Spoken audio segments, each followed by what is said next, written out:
Salut et bienvenue dans mon jardin. Je viens de faire une petite récolte de pissenlit et puis on va parler donc de nutrition et de santé. Voilà. Donc là je vous présente la recette pissenlit œuf. Donc les œufs, vous pouvez disposer d'un poulailler personnel. En ce qui concerne le pissenlit donc ramassé dans le jardin, bien sûr il a été bouilli pour éliminer toute toxine éventuelle puisque les animaux pourraient très bien faire leurs besoins dessus.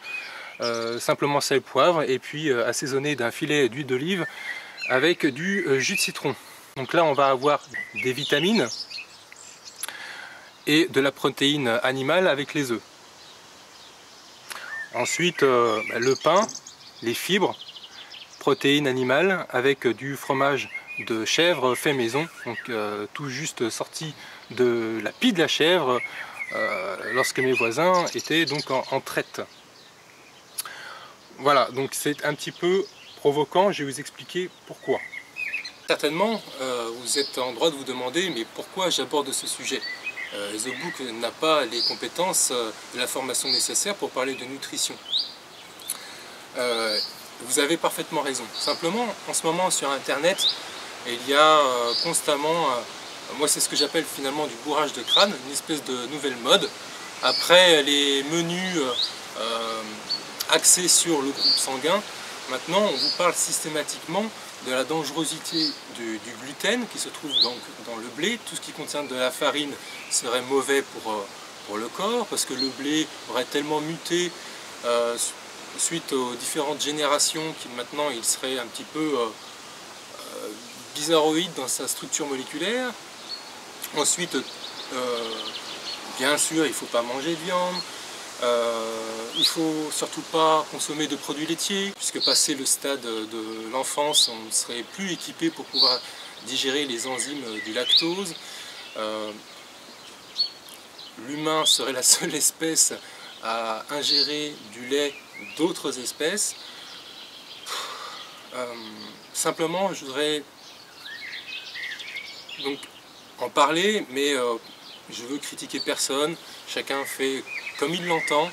Je ne suis pas là pour donner des conseils, seulement j'ai l'impression qu'on m'a donné des oreilles pour entendre tout un tas de conneries, mais des yeux pour voir la réalité des choses. Alors,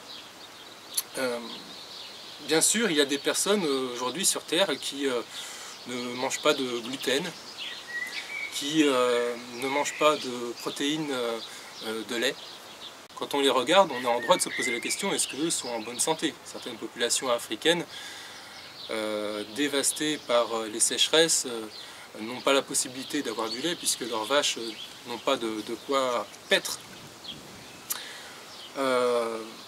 Ensuite, ils mangent très peu de viande, et puis alors le pain, on n'en parle même pas, parce que le blé ne pousse pas là-bas, ou alors très très peu.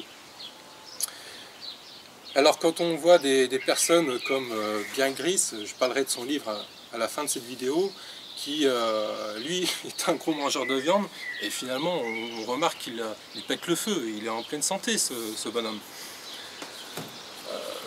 Bon, je pense qu'il faut peut-être faire attention à tous ces phénomènes de mode. Simplement, dans ce livre que tout bon survivaliste connaît, donc là où il n'y a pas de docteur, c'est pas si difficile que ça à se procurer ce bouquin, il suffit simplement de passer une commande, et ça prend en général 2 semaines. Donc c'est un livre qui ne se lit pas, c'est un livre qui s'étudie, qui s'apprend et qui se met en pratique. Alors, il y a tout un tas de choses très intéressantes.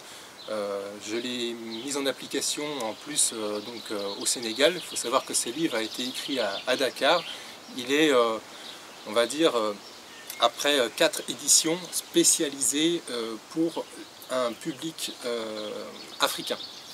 Même si au départ, David Werner avait écrit ce livre pour des personnes issues d'Amérique centrale et d'Amérique du Sud. Alors, simplement, si on devait retenir une chose essentielle par rapport à ce qu'on nous dit dans ce livre, c'est que la nutrition permet non seulement de prévenir, mais aussi de guérir 90% des maladies. Moi, je vous invite vraiment à lire ce bouquin, c'est un essentiel, on apprend des tas de choses. En plus, ça m'a incité donc à passer mon PSC1, donc le 24, je vais faire donc ma formation de secouriste à la Croix-Rouge. Ça m'a permis d'apprendre vraiment beaucoup et vraiment je le recommande. Ensuite, là j'ai découvert complètement par hasard en allant faire mes courses dans une grande surface ce livre. Donc le livre de ce carnivore, Bear Grylls, donc traduction française, date de 2013. Donc c'est assez récent pour nous, sinon la première édition était mise à disposition de ses fans depuis 2007. Donc là on peut le trouver en grande surface. C'est un très très bon bouquin, c'est tiré évidemment de ses expériences personnelles. On apprend d'ailleurs tout un tas de choses sur lui, sur sa famille, la photo de sa femme, de ses enfants, des choses un petit peu personnelles, donc ça ravira vraiment les fans. Également beaucoup de techniques qu'il faut mettre en application, parce que la pratique c'est important pour pouvoir progresser, mais la théorie est essentielle, puisque avant de pratiquer, il faut quand même déjà avoir l'inspiration et se documenter. Voilà pourquoi la théorie et la pratique sont deux choses vraiment essentielles. Et il ne faut pas sous-estimer l'importance de la lecture dans l'apprentissage de la médecine, de la sécurité, de la nutrition et pour tout ce qui concerne les domaines de la survie comme l'abri, les techniques pour faire du feu, la chasse, le piégeage, etc. Donc moi j'ai bien aimé ce bouquin, ça se lit très très rapidement, il y a beaucoup de photos, des schémas très explicites. Donc je recommande pour les ados, ceux qui achètent par exemple ces couteaux en plastique, je vous conseille donc de commencer par son bouquin, ses conseils qui sont bons pour la plupart, et comme tout le monde il a quelques lacunes, mais déjà quand vous en saurez la moitié de ce qu'il sait, ce sera déjà pas mal. Bien sûr, il le dit lui-même, dans ses émissions il se met constamment en danger, c'est la dernière chose à faire, c'est de courir dans une vallée. Bien sûr, une émission serait beaucoup moins intéressante si une personne nous parlait de survie assis dans son canapé. Là, c'est sûr, il ne risque pas grand-chose.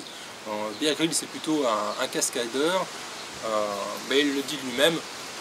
Mais n'empêche qu'il nous apprend quand même beaucoup de techniques extrêmement simples à mettre en application. C'est un livre par lequel il faut commencer avant Aventure et survie de John Wiseman. Voilà. Donc là, on rentre vraiment dans un degré de complexité et de perfectionnement supérieur. Voilà. Donc si on devait, comme ça, de but en blanc, quand on est un citadin, qu'on ne connaît pas trop la nature, tomber directement sur notre livre de référence, je pense que ça pourrait en rebuter quelques-uns. Et ça serait bien dommage. Donc il faut accepter son niveau et procéder par étapes. Et je vous assure que ça vaut le coup, surtout pour 20 €. C'est une très belle édition avec une couverture cartonnée. Vraiment, je vous le recommande. Merci de m'avoir écouté. J'espère que cette vidéo blabla n'aura pas soulevé une polémique concernant la nutrition. C'était simplement...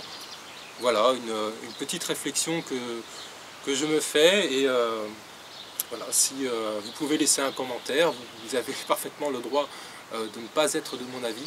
Et entre nous, après ce repas pseudo-végétarien, baba cool, je pense que ce soir, avec le temps qu'il fait, ça va être un bon barbecue avec une barbaque bien grillée.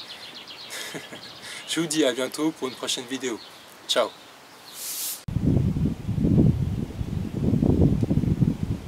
L'activité physique, c'est ça le secret.